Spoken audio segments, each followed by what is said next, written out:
second. India have won the test match. India have won the series. They're going to get back for two.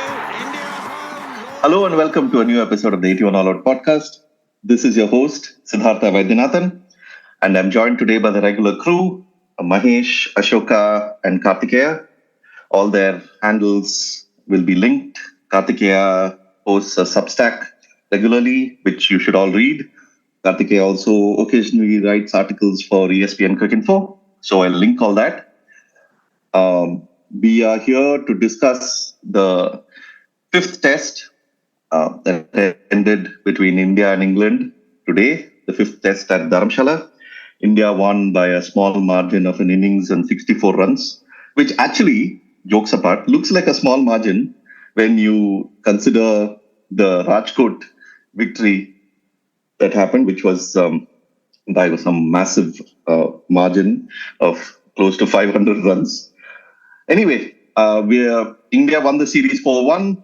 It seems like we are back to discussing every other India series. I mean, it started off with a bit of England winning the first test. So there was a bit of looking forward to what could happen after that. But then I think as the series wore on, this became, despite all the absences, despite India missing all these players, it became really clear that they had enough depth and too much quality for this English side. Especially in the bowling department. I mean, Dharamshala made it clear. I think the first morning itself made it clear, the first day, that India could call upon Bumrah and Siraj to, make the ball talk in those conditions, swinging conditions on the first morning, on a chilly first morning. And then they could call upon, the quality of three absolutely sensational spinners to then go on and take all the English wickets. So all the English wickets fell to spin on that first day in Dharamshala, even though it could have easily been the other way around with Siraj and Bumrah taking 4 wickets between them. That's how much the ball was moving up front. Anyway, so the moment England collapsed in the first innings, then there was very little for them to come back into this test. I mean, India batted beautifully. Rohit Sharma got a fantastic 100. Shubman Gill got like a stupendous 100. I mean, he was at one point, he was just flying. He was looking at his flawless best. And then, young debutant came in, got a 50. Sarfraz playing his first series, got another half century. So, yeah, overall, the batting was just overpowering. England did what they could with their bowling, but, that's pretty much what they could have produced in those conditions, I'm guessing. And then, the second innings went as usually third innings in India do. So an innings and 64 runs, India win the series 4-1. And I think by the beginning of it, we were talking about, what England could do, and we were comparing it to the Ashes, and we were comparing it to Pakistan, and we were like sort of looking forward to how good England could be. But, by the end of it, I think it strikes home that how fabulous a side India are at home, how deep their sort of resources run. And, teams coming here and winning is like so hard. And England won a test when they were here in the last series. They won a test this time. Australia won a test on a couple of occasions. But, even like winning one test, it shows you what a massive achievement it is. I mean, looking back, I would say Hyderabad is a miraculous achievement given what has happened after in the series. And we also spoke about it after Hyderabad, how, one outlier innings, played such a big part in that win. Anyway, bringing everyone else in, Mahesh, you can probably go first. Rohit Sharma's, how does he do it? Who is there to stop him now anymore? Is he like unstoppable? Who writes the scripts? Ekta Kapoor. Nonsense scripts. I mean, think about it. Like, the guy scored 100, and it's one of it's probably, it wouldn't even make it to the top 10 talking points of the test match. That's how dominant. Is it one of his top 10 test innings even? I don't think so. Okay. He hasn't played that many good innings, man. Like 2 innings he have played. Rest all stat padding only. What is there? Hey, he inspired a team to a 4-1 win, man. Come on, let's give him that. Hey, go for it. That is different, no? That is different. Like the team which otherwise would have won 5-love, he inspired them to go for a 4-1 victory. No, I think it was such a dominant performance. It was like the perfect home test, right? And we talked a lot about the team in transition, the team missing key players, and so on. At different stages of the series, it was true primarily because we were missing bowlers. And this kind of reinforces KD's point. When you had a bowling attack which comprises of Bumrah, Siraj, Kuldeep, Ashwin, and Jadeja, and pretty much all of them firing. Unfortunately, Siraj doesn't even get much opportunity to fire. What batting lineup you play pretty much doesn't matter. Which is not to kind of put down batting. I'm just saying the batting quality in general is so high. And Gill batted beautifully. He batted magnificently. All that we expect Gill to do, we could see it in this innings. I mean, he made Rohit look reasonably pedestrian. And that's how good his innings was. But it doesn't matter. If Gill was not available, somebody else would have done the job. But to get, as I was watching Kuldeep bowl in the first innings, I was thinking, we have read a lot about spin bowlers in the past. We have seen some great bowlers in our cricket watching time. But as a complete package of a wrist spinner, for instance, Shane Warne did not have a particularly good googly. Mushtaq had everything, but he didn't have as much control. Apart from what I've read about Subhash Gupte, for instance, Kuldeep seems like the theoretically perfect wrist spinner, right? He's got the whole package, and he's got immense control, and he's got exceptional deception. It is mesmerizing to watch him bowl. And I say this as this massive partisan Ashwin fan playing his 100th test, and I couldn't take my eyes off Kuldeep bowling. I know Ashwin did pick up 4 wickets towards the end, but it felt like that was just Kuldeep's innings like stamped all over. And of course, Ashwin came back into his element in the second innings and he bowled. I mean, in fact, if you look at the way Ashwin celebrated the dismissals, it's a reflection of the way England batted. Like, if you look at the first innings dismissals, it was like, okay, I just got them. And even when Duckett got out, Ashwin didn't even bother celebrating. And probably we could give him a lot of joy, for instance. So even Ashwin was not, it didn't seem particularly like, pleasing for Ashwin that he was getting those wickets. Partly helped by the way England batted. And this emphatically puts an end to all this Bazball, Jazzball sort of hype. And also, like, the whole series appears a lot closer because of the path dependency, right? Basically, the way it started. If you got the first test as the last test, and it could have so easily happened, it could have been 4-1 the other way around.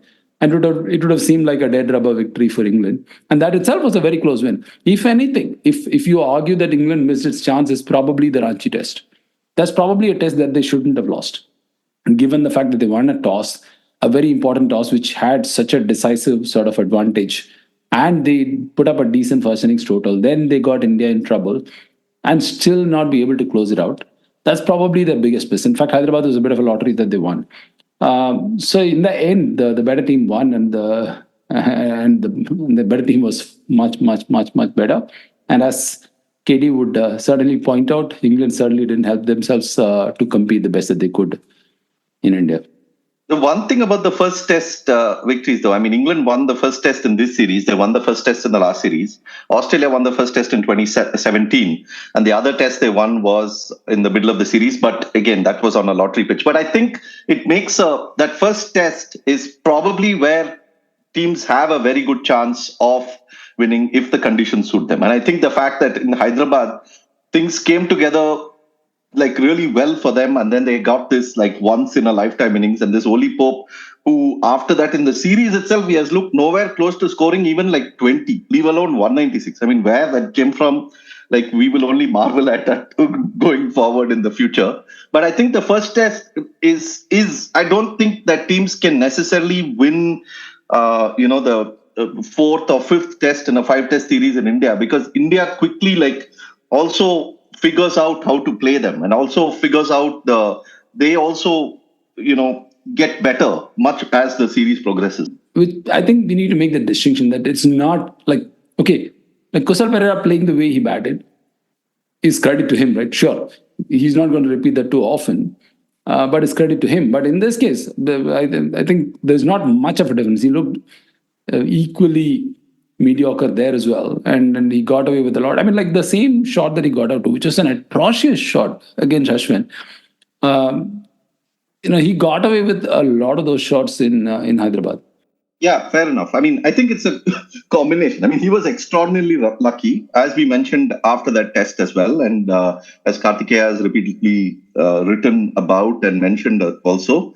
But yeah, I mean, I don't know. I think it just puts paid to the idea that like the very next innings, like after 196, he came in Vizag and it was like he had never batted in India before. I mean, that's how he's a very fidgety batter. I mean, that's probably how he is as a batter anyway, even in county and even in England.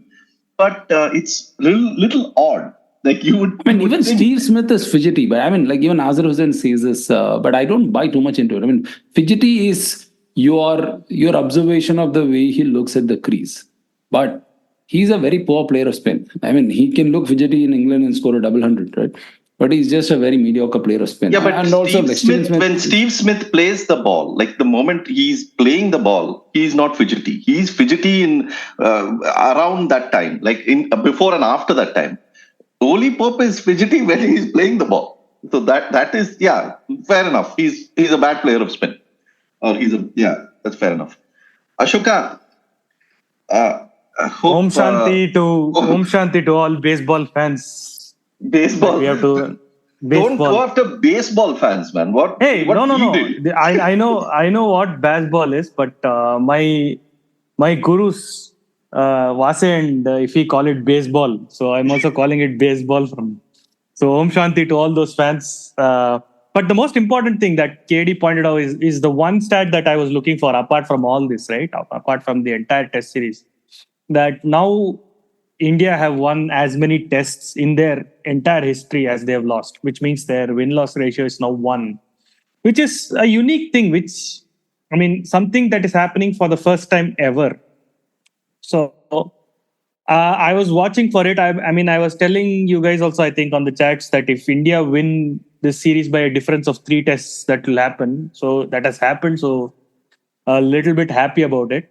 Coming to this test, this is a worst version of the first 4 tests, man. I mean, this is the worst possible thing that England could have, feared.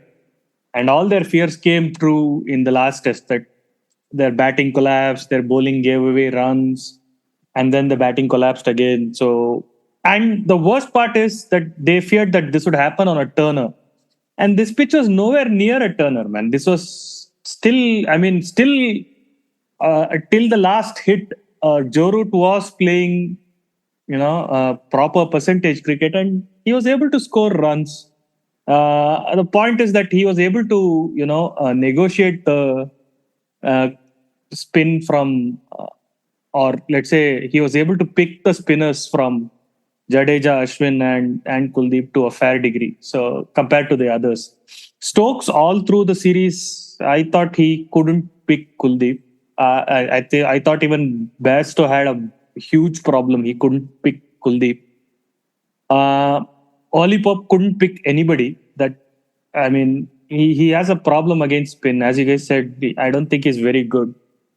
To an extent, I think that is a problem with Duckett also. He actually plays pace first up. So he kind of, hedges for it by scoring a few runs. But I also don't think Duckett has the game, to negotiate Ashwin or Jadeja or, Kuldeep properly. Other than that, this is a good series for India, man. Despite everything that has gone, not their way, from players being absent, losing the first test and all that, they have done reasonably well.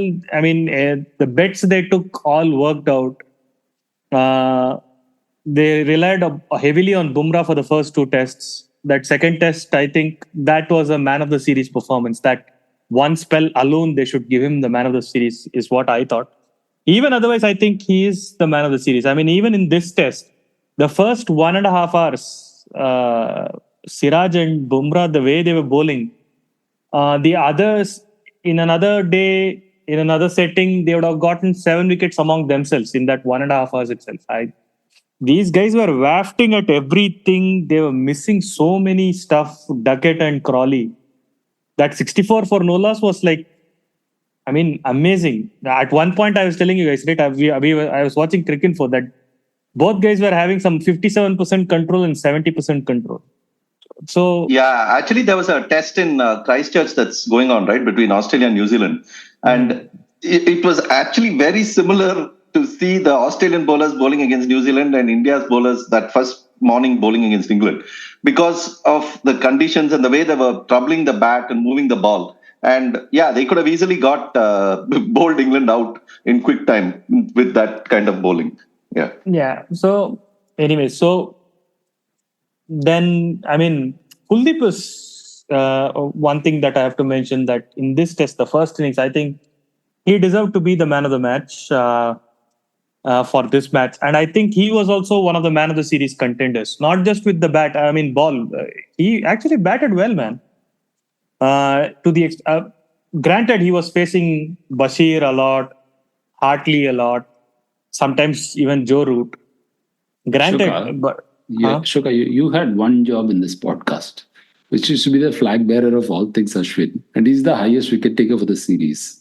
And you've already nominated two people to be player of the series ahead of Ashwin. what can I do? I mean, Ashwin is a default setting, man. It's like if he is part of the 15, he should be the man of the series. That is a different argument altogether. But I am not making it because it's the obvious thing to do, which they have not done. But I think these are contenders, good contenders. They gave it to Jaiswal, which is okay. I mean, some new guy coming up the ranks, scoring 700 runs. This is his Vinod Kambli moment. Hope he rises from here and not end up like Vinod Kambli. I don't think he will end up like Vinod Kambli. I think this guy actually handles short ball a lot better. So I thought you were going to say this is his Sunil Gavaskar moment. You're saying this is Vinod Kambli. What? He's the Vinod Kambli that we were promised, dude. Like we were promised a Vinod Kambli. So Mumbai has delivered in that sense. And beginning of the series, a lot of people are saying Gill must be dropped and all that. That guy has done well. 450 runs in a 5-test series is, I mean, it's a fantastic achievement. So I mean, he has also done what you have always dreamt of doing. He has told James Anderson to retire. That everybody has told, man. This guy is today. You know what happened? The James Anderson's father came to see him play. At least James Anderson himself is like 75,000 years old. His father must be older than time itself, man. I mean, before time was even a concept. Father time. He's the real father time. Father time. Yeah. Anyways, so he got 700 wickets. Congrats to him. Now, at least please retire now after 8 more wickets. I think he's waiting to cross one. Let him get it. Give him one retirement, man. I mean, in the whole world, cricketing world will be indebted to England if they finally tell him to stop playing. Kartikeya, thoughts and prayers. What? Yeah, that's a good reaction. That is the perfect way to highlight this test match. What? Yeah, go for it. Firstly, they gave the player of the series to that Jaiswal. It's like, if you're not going to give it to Bumrah and Kuldeep in this series, when are you going to give it to them? Come on. It's just, these people, it's like they don't understand why India won 4-1. Like, it's like the whole series now. Reading about the series today now, it's an extremely frustrating experience. It's like people say random things, man. Like all the English press is like, oh, it's so frustrating. England had their moments. Like there were just times when a good hour could have nailed India. They could have taken them to a victory. They just didn't get it. No, it was not. It was a bloody blowout, man, this series. I mean, this was more one-sided than the 2021 series and the 2016 series. This was the gap between India and England in this series was enormous. India won this test match by an innings and 64 runs. They effectively won the third test match by innings and 4 runs. The whole of India's second innings in that Rajkot match was unnecessary. England didn't even make as many as India made in the first innings. Ranchi, England were such enormous favorites and they still blew it.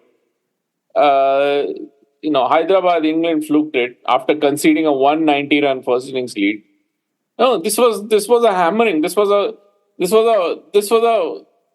5-0 career-ending series for like all of England's senior players.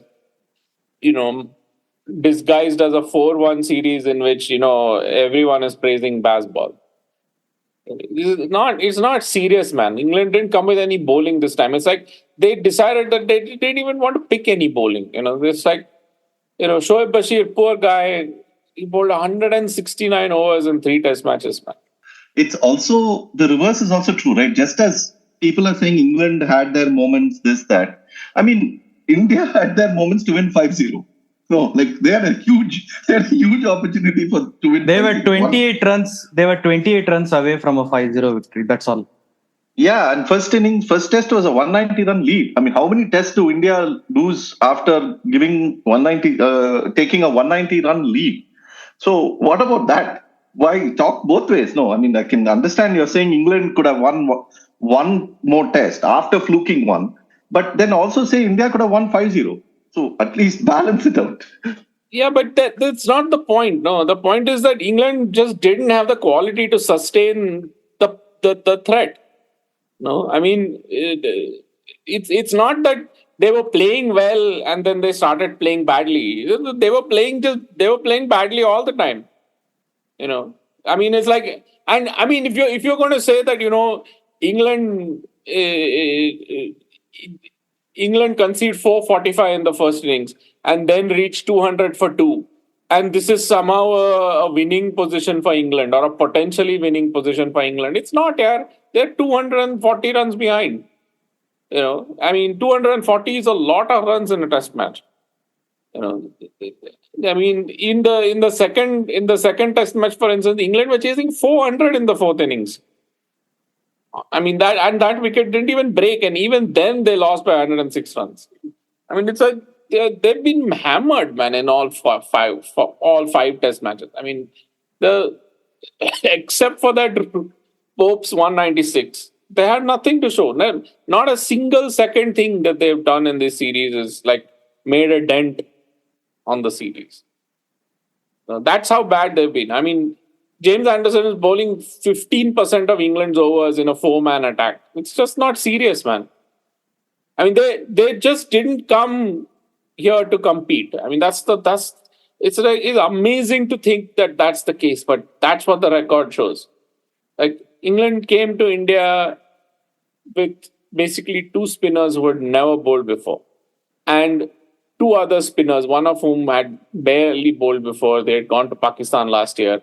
And 1 spinner who's basically their most experienced spinner, who has nearly 100 test wickets or just over 100 test wickets. But the thing is, just look at it. No, even after those 2, like Jack Leach and Rehan Ahmed, had to withdraw, England didn't replace them with any spinners. It's like, what is going on, man? Like, why? I mean, and they say big things about, Bazball is reinventing Test cricket, and then they also say that, 4-1 is about as good as we could have hoped for. Like, both of those things cannot be true at the same time. No, it has to be one or the other. No, either you are reinventing Test cricket or you came to India and you expected to get blown away, and as you did get blown away, then it's just, I mean. I know you shouldn't listen to what they say and just look at what they do, but What they say is just gaslighting, man. It's just insulting your intelligence, like of a reasonable person. I think you only made the comparison sometime during the series that it is a very Trumpian kind of cult that they have created, right? Donald Trump can say anything he wants. Nobody. It's like, come on, man. I mean, you can't take that seriously. You can't take Donald Trump like PR seriously. Just like you can't take what Bazball is saying seriously. Man. But Trump, I would argue, is reason. No, but wait, Sidvi, but you're doing their bidding right now, no? You're telling me that I shouldn't take them seriously. Even you have nothing to say about them. No, the fact that they are making up stuff and that they haven't come with a serious squad. I mean, this is England. England have come to India without a bowling attack, which can take 20 wickets. This is a team which has been playing Test cricket for like 150 plus years. That's amazing. I mean, this didn't happen in 2012. This didn't happen in 2021. It didn't happen in 2016. It didn't happen in 2006. You know, it's like, okay, fine. I accept that, it's nearly impossible to have an attack as good as India's. But that's not even the standard. They're not even come with a decent attack which can take 20 wickets. Like Australia last year, they came to India. They had an attack which could take 20 wickets. They brought spinners. They found a partner for Nathan Lyon, and they found even a third spinner. Even in 2017 when Australia came, they found a partner for Nathan Lyon, and he did well. So it's the. But KD, what I want to point out to readers and listeners is that this is not just a bad England attack. This is an inadequate England attack. This is a hopelessly inadequate England attack. If India went to England for a series and went with two fast bowlers, both of whom had hardly ever played before, and that's it. I mean, they wouldn't get 5 Test matches. Okay. Secondly, they wouldn't be taken seriously. And if they started making bullshit about Bazball or something like that, or some equivalent of that, they would be laughed out of town. Kartikeya, many teams who come to India come with inexperienced spinners. No, like Paul Murphy and Kuhneman, who Australia brought. Todd Murphy. Todd Murphy. But and that's Kuhneman. not the point, no, Sidvi. The point is that in Australia played enough bowling to take 20 wickets, no? They played Cummins and Stark and Lyon and Kuhneman and Murphy and Green. They played enough bowlers. England didn't play enough bowlers. That's the distinction. That's true. England simply did not play enough bowlers. You can't have a series where for a majority of a series, Joe Root bowls more overs than Anderson, man. I mean, that you simply cannot be doing that. And that is somehow a tactical masterstroke, really.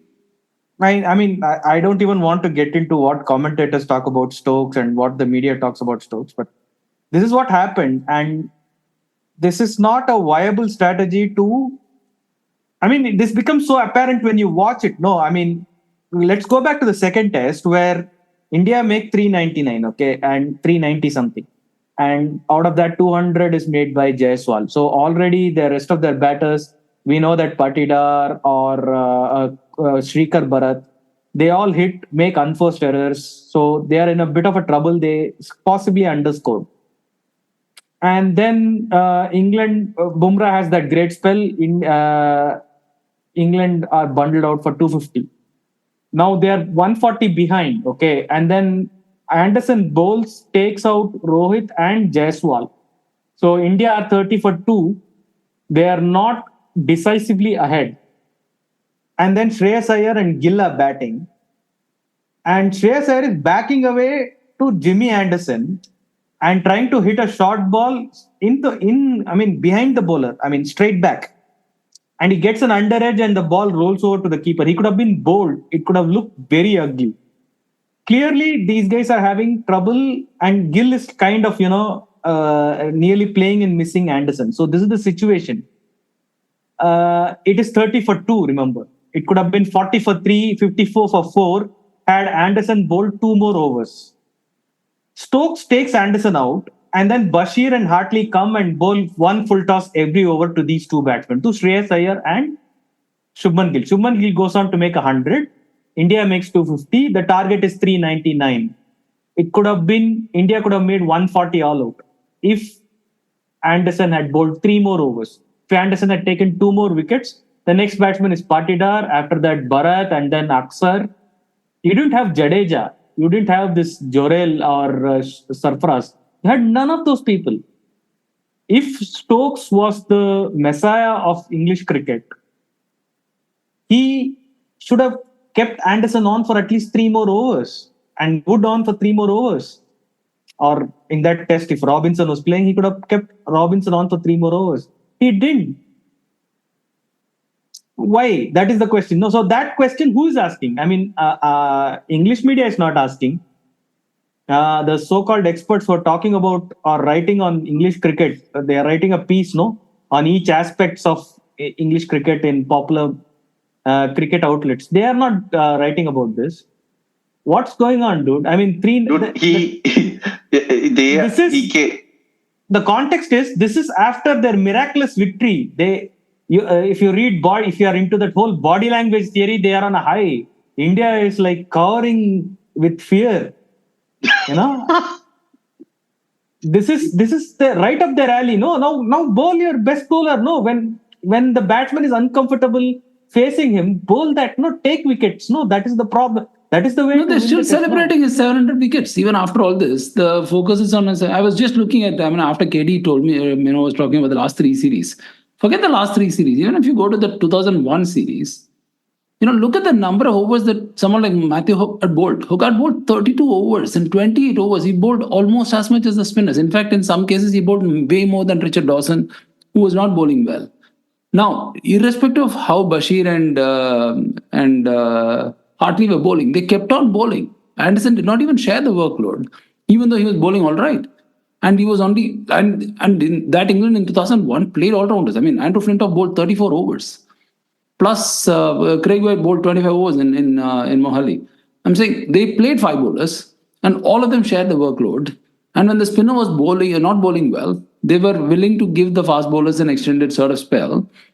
But I mean, KD is spot on. This is a bit of a joke, right? I mean, and it is exactly true that for a test team of this vintage, how can you forget the rest of the jazz about Bazball?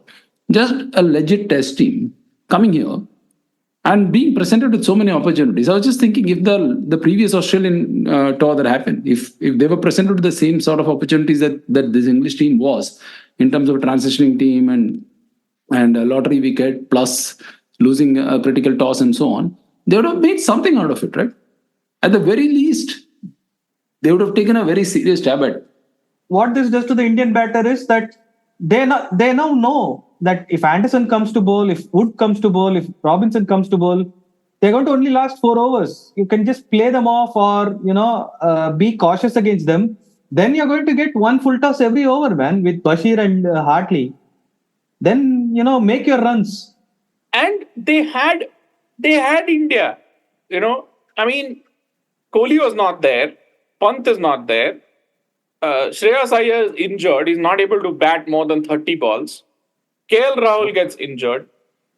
India's middle order has no experience worth the name at all. India used 18 players in this series. Like, you look at, if you show the figures in this series without showing any other scorecards, right? The fact that India used 18 players and England used 14 players, the fact that India had a really inexperienced order from 1 to 8, and England had,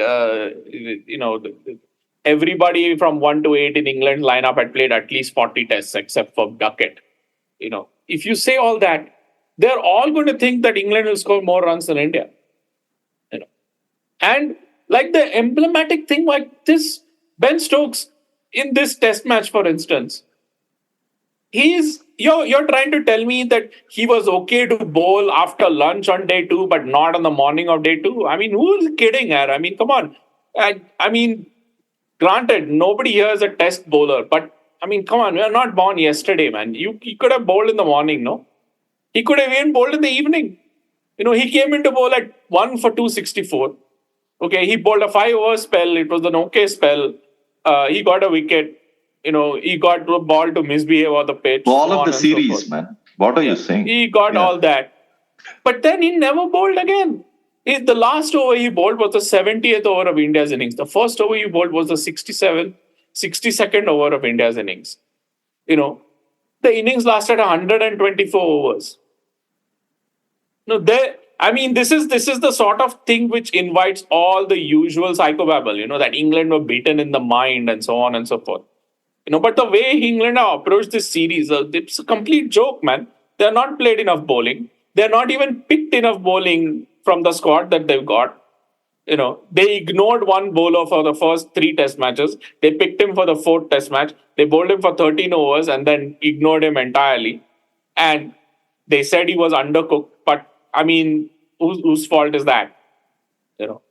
This is like, it's just from start to finish, it's just completely shoddy, man. This is not, nobody knows how good the Indian batters are, really. Because, there was not much bowling for them to survive against. Let's be honest. Sarfaraz Khan had made merry. He was not scoring half centuries. He was trolling them for 50 runs. It's just ridiculous. And he gets a half volley every over or a short ball every over, and then on top of that, he starts sweeping from the stumps. And the thing is, when he does that, England have nobody to throw the ball to change the bowling, to challenge him in some new way. How is this even reasonable, man? And it's like all this, this is not a, England don't think this is a test match. England don't play test cricket anymore. England play Bazball, they play ODIs, and they play T20. And they play the 100. Those are the 4 formats that they play. Are they playing test cricket like 5 days of ODIs? Is that what they're doing? No, they're not. They're just not serious. I think they didn't think they could compete in India. They knew they were going to lose. And so they basically just, tried to BS their way through the series. This is not, this point has to be driven home. This is not a normal series. This is England. What England have done here is not normal. Come on. They have Shoaib Bashir in Ranchi. He came on to bowl in the 9th over of India's innings. He bowled until the 69th over, unchanged. Then the next morning, he started again. He bowled the 72nd over from the other end. And he bowled until the 86th over. And this is not serious, man. This is, it's not good for Shoaib Bashir. It's not good for England. It's not good for Test cricket. It's just malpractice. It's not normal. This is not, any manager, any coach who did this in any setup where there was any scrutiny, they would lose their job, man. They would be sacked if you did that, But, Brendan McCullum sits there with his feet up and that same mad glint in his eye, which seems to be permanent now, it's just ridiculous. Who are they kidding? The thing that gets me is that they're insulting the intelligence of their viewers, man. Just to touch back on the batting, yes, the bowling has been ridiculously underpowered. But to touch back on the batting, I also feel like by the end of it, it was pretty clear that it's also not entertaining, man. There was this whole thing that Bazball is at least thrilling and entertaining. But as a spectacle also, it's quite jarring to watch. You saw that Duckett, right? The second innings dismissal that he had. Easily, come on, you cannot tell me that is a better way of playing than, the alternative. It's not, man. Sidvi, it's not a question. That's all. What you're saying is all very advanced stuff. The very notion that Duckett is more entertaining than Root is itself like an insult to the intelligence of all the fans who actually bother to show up to watch Test cricket or bother to watch a Test match. No, people who bother to watch a Test match know that what good batting is. They know something about it. What is this presumption that, slogging is more entertaining than not slogging? No. If that is your presumption, let's just concede T20 is a better format. Then don't say Test cricket is the holy grail. No, don't pretend to save Test cricket and all, man, or reinvent Test cricket. You haven't, man. And the thing is, you see, when England want to play Test cricket seriously, they do play seriously. England do pick proper bowling attacks when they play in England, or when they go to New Zealand, or when they go to Australia, or when they go to South Africa. They do. It's only when they come to Asia that they do this nonsense. They did it last year in Pakistan. But even there, like Anderson, Robinson and all bowled a lot of overs. England haven't won a test series since the start of 2023 now. They didn't win in New Zealand. They didn't win the Ashes in England. And they haven't won in India. Also, the issue is not about the result. We should emphasize here, England losing 4-1 is not the problem. The problem is how they have lost 4-1. And the teams they put forth in the process of losing 4-1. And the description of the loss. The description of the loss is that they have bought honest to earth, middle class, hard-working bowlers who have done the best. That's the thing. No, they are not superstars. They don't drive Ferraris.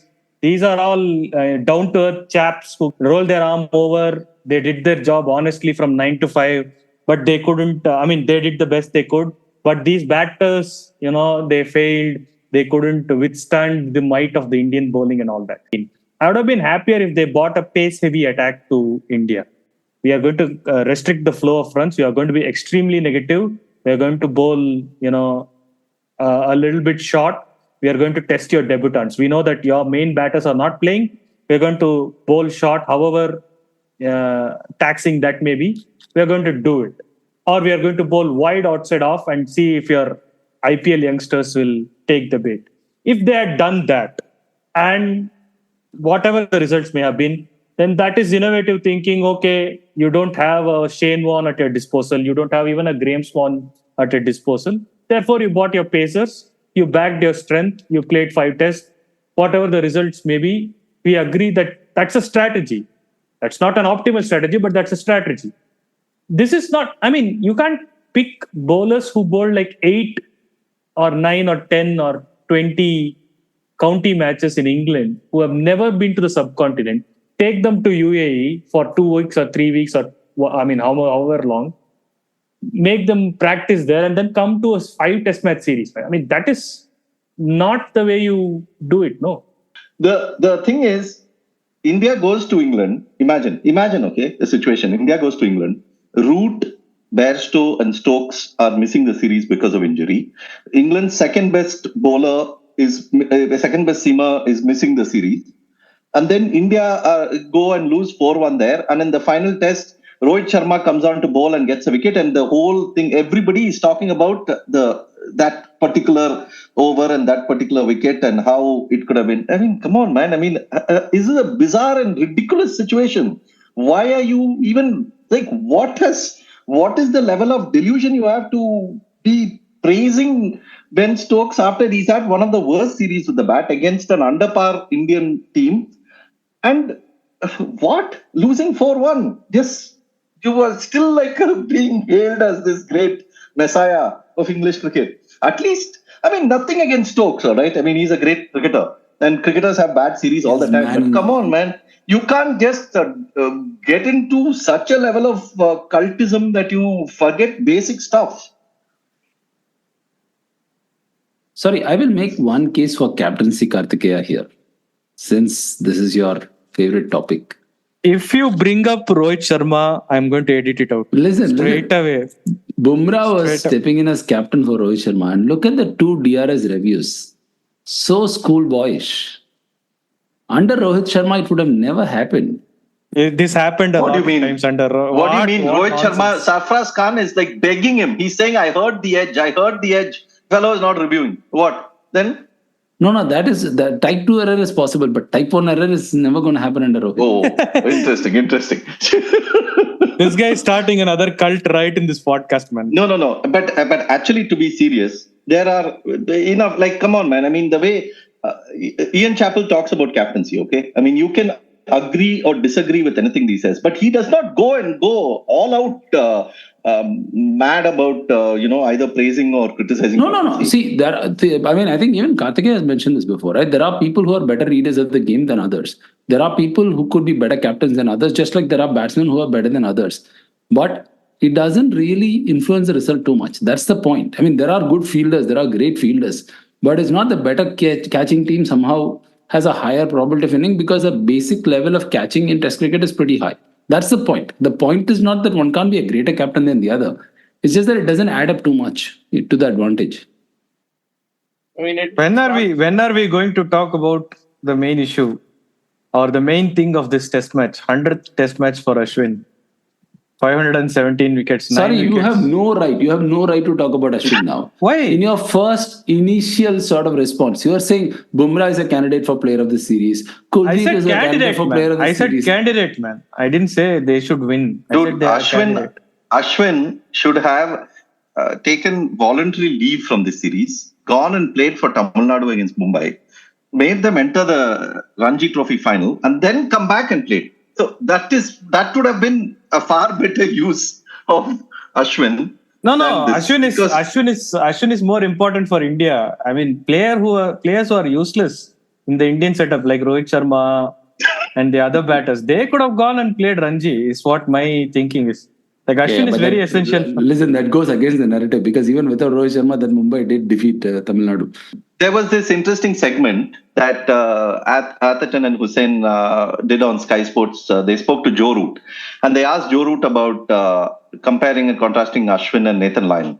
Right? And it was an interesting answer where he said that Nathan Lyon works much more on like working on your patience, right? Like he's much more he's like the marathon bowler. He's using a lot of overspin. He's trying to get the bounce enough to trouble you. He usually on the first day, he will bounce the ball between your sort of like slightly above your waist so that, you're disconcerted by the bounce and you're getting that he's getting you in short leg or he's getting you edging bat pad. He also said that he also works on you, over time. But on the other hand, he said Ashwin is looking for a wicket every ball. Like he is trying to work you out every single time. It's not like he's not always like playing the long game. He's like trying in that spell, he's trying to get you out. So I just thought it was an interesting way. I mean, this could be very reducing what they're doing in a very simplistic sense. No, but a great batter talking about it.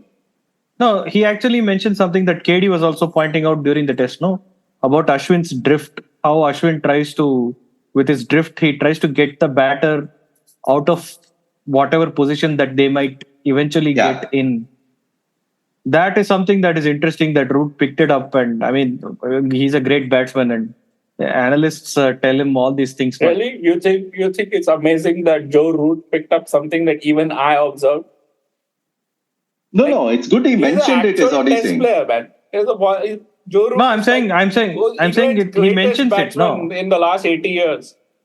But he mentions it. No, it's not like Ashwin showed great character and intent and perseverance. Yeah, come on, man. This is three guys who have all played 100 test matches talking to each other, man. They're not going to talk like that. Come on. You think that Nasser Hussain is going to ask Joe Root about, what do you think about, you faced Ashwin and Lyon so much. Boss, hold on. Joe Root is going to say, Ashwin has great character. That way, even Sunil Gavaskar has played 125 test matches. All the things that he says about Ashwin is, you are a thinker. You are the student of a game. You think about what you do. I mean, as if other cricketers never think about... I never asked him or never heard him explain what he thinks of Ashwin as a bowler. No, you've only heard him on commentary where, What are you saying? No. When people ask him about Ashwin as a bowler, he never says he gets the drift.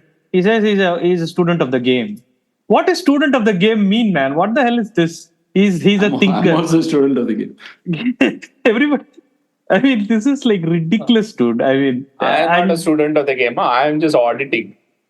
but anyways, but it's good Sorry. that. Talking of Ashwin, mentions I about- think I've got to give it to KD. KD wrote a great piece on Ashwin. I think all of you, if you have not read it, please go and read it. It is a fantastic piece.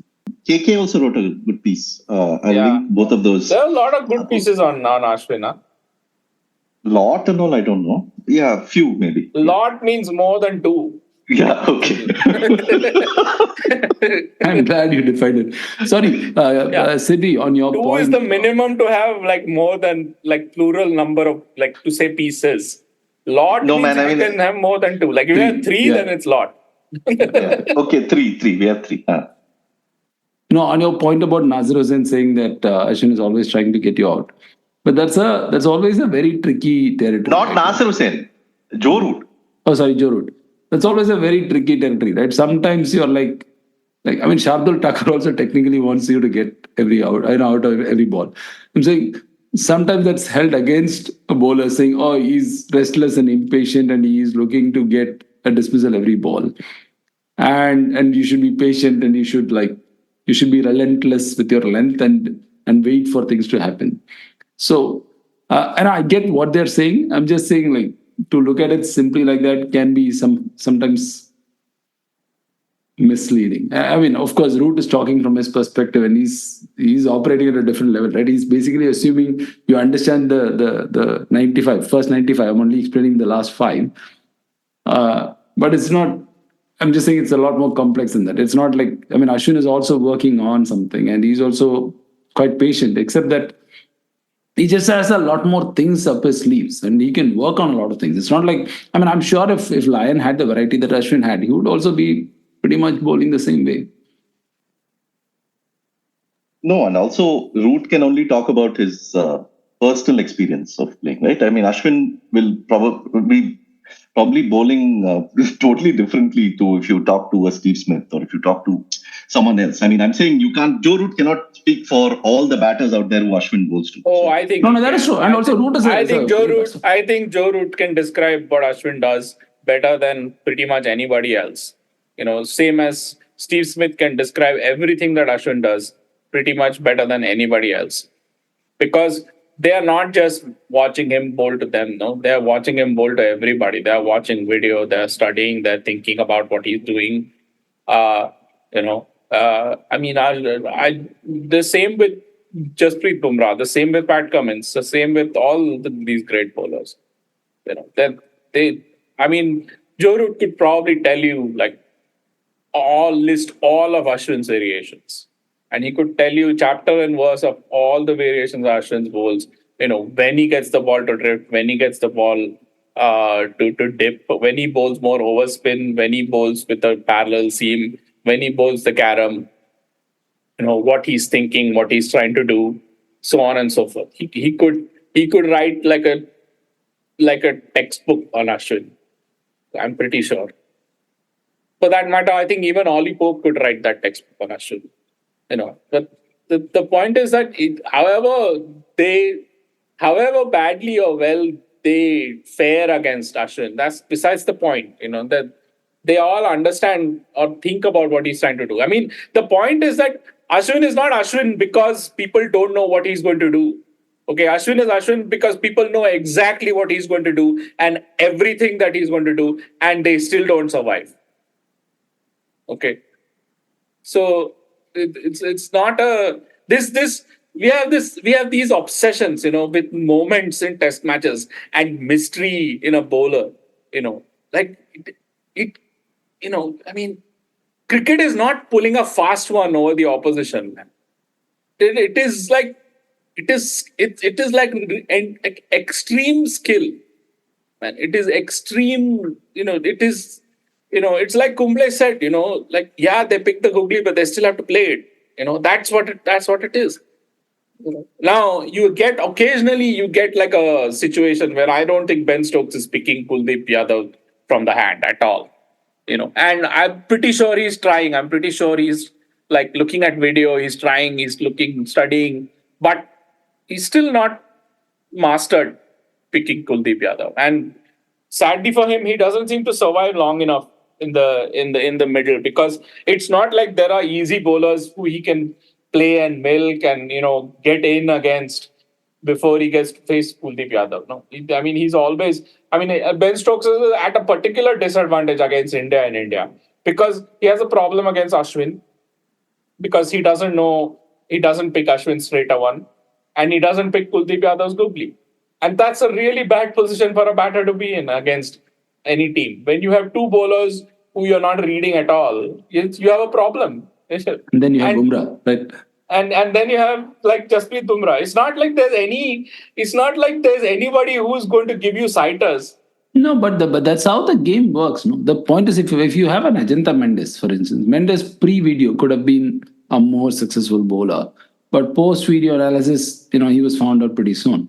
But that's a point about mystery, right? Mystery gets found out, but this is not mystery. This is craft. This is skill. This is being able to repeat yourself with the ability to do so much on the ball, and like the googly is not a mystery. It is it's like in swing and outswing, right? Like it's not like people can't pick it, but it's not about picking. It's about how you play it, and both requires different adjustments.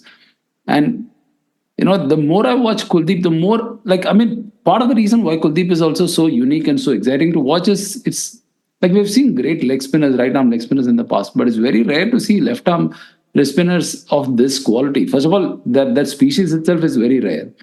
And you get such an extraordinary exception in that species. Then, even for batsmen, I'm sure they're not used to that angle. Perhaps even picking googly from that angle is way, way different from picking a right arm, over the wicket leg spinner. It's exotic, but exotic of a very, very high quality. Mahesh, even if you pick the googly, the ball drifts so much. Like these batters, like all of them, you see, like they're trying to line up the ball, but like the very last minute, they're not able to line up the ball because it's drifting so much. It's not that it's the ball is going straight in the air and then turning and then going straight in the air and then going on straight. If it's just doing that, then batters will not miss the line of the ball like that. Like batters rarely miss the line of a straight ball. Like at test level, like these test batters, I think that's probably something that happens to them like once in like 5,000 deliveries or something like that, where they miss the line of a straight ball, if that. But they will miss the line of the ball if the ball drifts. If the ball swings in the air. But the thing is, like the fast bowler swing normally is a little bit easier to play than the spinner's drift because when the ball is swinging, it usually, if it seems, it also seems in the same direction. And if it doesn't seem, it goes on straight. So then swing is easier to cover because at least you can see it. You have time to react because it happens before the ball pitches. Same with drift. But like you don't know, like if you're not picking Kuldeep's googly, for instance, and he gets the ball to start on leg stump and drift towards off stump, and you don't know whether it's going straight on with the arm towards first slip or whether it's turning back into the stumps, then you have a problem, man. You're in a lot of trouble at that point. The best you can do is you sort of hope, you defend your stumps and hope. Yeah, Bairstow in the first innings gets out caught behind. Bairstow in the second innings gets out LBW. Both of which I think he was done in by the drift. One ball sort of goes slightly away or just or goes along, and the other ball comes in. He missed both. I don't even think he's picking it from the hand, man. I don't think he has a clue. Same with Stokes. I don't think they can correctly, identify which will go straight, and that's a huge problem. No, but I think the problem is even if they do pick it, even if you do pick it from the hand, then there's so much else more that's happening in that period before it reaches you. So that is, I think, the bigger problem. So even if you know which way it's turning, that's one thing. But then there are three other things you have to factor in before you play it. No. Anyway, so what else? What else is there to discuss? I think Rohit Sharma made a century. We ignored his previous century also. You remember? But at least we gave him credit for shot of the match. we ignored Jaiswal through the series. Fellow got man of the series also. We are still ignoring him through the series. Though we occasionally... No, not only are we ignoring him, we are cursing him for getting that. Instead, we are nominating 3 other people who should have got it. Jaiswal, who decided that Shoaib Bashir was needed to go and hammered him for some 3 sixes. And then fellow got stumped also. He could have easily got another... He could have actually beaten the Gavaskar's record, on this pitch.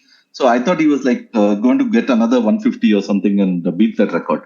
Actually, Indians played a lot more attacking shots than England.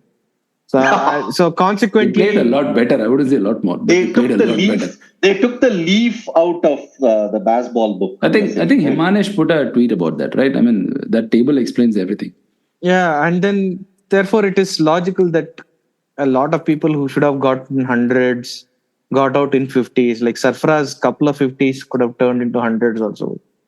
Yeah. Poor fellow got run out in his first innings, and then this one he just guided. Yeah, he guided it into. He pissed off Gavaskar. Yeah, Saniji was angry that Jurel threw it away. Or even Sarfaraz. Again, Sarfaraz. In this test when India was leading by 200 runs. This test also. Sarfaraz, when he got out, he said that he met him the previous day with a common acquaintance, and he spoke about how Don Bradman began when he faced every ball, he began as if he was batting on 0. And he said that Sarfaraz first ball after tee, he has come out and he has given it away. So little bit of a slap he gave him online. I find Sarfaraz fascinating. I mean, just not saying, anything about just to watch him bat. I mean, there is something very unique about Sarfaraz Khan and the way he bats against pace, the way he bats against spin, the shots he decides to play, the body positions he gets himself into. It's really different to watch. Lovely player. It's such a. I just think what must it be like to be Johnny Bairstow, man? The guy is playing 100 Test match, and this Shubman Gill and Sarfaraz Khan are trolling him, man. And it all gets caught on the stump mic, And Sarfaraz Khan is in his 3rd Test match, okay. And he's saying now that he's made a few runs, now he started talking. What the hell? One small saving grace was that Sarfaraz said it in Hindi. So Bairstow probably didn't hear it. But Gill is it's when you're winning 4-1 now, all these things work. But what a sad thing to happen to the guy in his 100 Test match. There was a shot that Sarfaraz Khan played it was probably of wood. That's straight. It was not a full ball at all. It was short of length. It was quick, and he just lifts it past the bowler, past his head for 4. You remember that shot, right? Beautiful. Yeah. How does this guy he plays? I mean, he could have played any other shot with it, or he could have defended it. He could have done anything. But it's just suddenly he plays his shots that what the hell? Where did that come from? That his IPL career has ruined his reputation, man. I mean, in IPL, he just tries to hit, gets out often. So everybody decided this guy is kind of a useless attacking batsman. Wait, you are saying he tries to hit shots and gets out, so he's already better than Kohli? Wait, but IPL, his career is still going strong or what? IPL is pretty much he's out, right? Yeah, because he's not had sustained success and all that. But yeah. You he had watch one good season. Yeah. You should watch his Ranji innings. He is amazingly crazy, man. I mean, he goes berserk. Once he gets to 50, 60 and all, he's mad. Same with Shreyas Iyer. They go No, Gill used to be like that. Gill was exactly that. And some of the sixes that he was hitting in this innings reminded me of his Ranji days. The guy just goes nuts. And he can whack the balls out of the ground so easily. I mean, the way he batted in this innings, it was one of those innings which you remember for a long, long time. If Sachin had played that innings, we would remember for our lives. And this was just another innings for him in this series. I mean, the This guy was his has best of the series, easily. Maybe yeah, his he best. was in so much control against Anderson, against Wood, Come and on, against if you're Sunil Gavaskar, you will not say this is his best innings. His best innings was the fourth test where he didn't hit a boundary until India were like near the victory. Then he hit a six. Yeah. That was a very good innings too. I agree. But in terms of just sheer batsmanship, like quality and the kind of the desi ghee that we were Shuddha told. ghee, correct. Yeah. Shuddha ghee that we were told, We could which his see dad why. taught him. We could see why Amul Muzumdar saw that in him, because there was a geometric perfection to this innings, and the sound that the ball. I mean, it was like every ball, like whatever he was hitting, was going exactly where he wanted it to go. Like that level of class in that innings, brilliant. Anyway, I think we have covered everything. Devdutt Padikkal, okay, good start. We will wait and watch. Rajat Patidar, fellow, poor guy got injured, man. I mean, the day before this. Okay, don't get started now, please. Otherwise, he would have played this test, I think. But fellow got injured. But okay, good for talent. Devdutt got his Talent calling talent. Devdutt got his debut. By the way, third St. Joseph's Boys High School alumnus to play for India. Rahul Dravid in tests, Robin Uthappa in ODIs, and Devdutt now. So it's very important moment for St. Joseph's Boys High School. So with that, I think we can wrap this we can wrap this series, and we can say that Om Shanti to all concerned, to quote Ashwin. Thank you to all our listeners who have been engaging with us through the series, listening to us, passing comments, putting comments in Spotify and on our website and on Twitter or X as it is now known. Thanks to all of you who have been chipping in on Coffee. That's ko-fi.com/81allout. We've had a bit of an uptick during this series of listeners and followers on Twitter and X, and it's been great. It's been great to chat about this as it is with any other test series that India plays, and it's going to be now a while before that happens. But some exciting test cricket coming up later in the year. But as of now, we will have some other action, and we will keep continuing to pod and bring you some conversations and interviews and hopefully some interesting stuff. You can also pick up the books that we have republished. I will give links to that. War Minus the Shooting by Mike Marquesi, which is a fantastic travelogue that covers the 1996 World Cup. The best I have read about that World Cup and about cricket in India at that time, and how the game changed, gradually around that period, and how that World Cup was a big factor in that whole process of change. There's also Cricket Beyond the Bazaar by Mike Coward, talking about Australia's tours to the subcontinent in the 80s, and The Summer Game by Gideon Hay, which is classic on cricket in Australia in the 1950s and 60s. So thank you for listening. We hope to join you in about a week or 10 days' time. Thank you, Ashoka. Thank you, Mahesh. Thank you, Kartikeya. Good night and take care. India have won the series. They're going to get back for two. India home. Lords goes wide.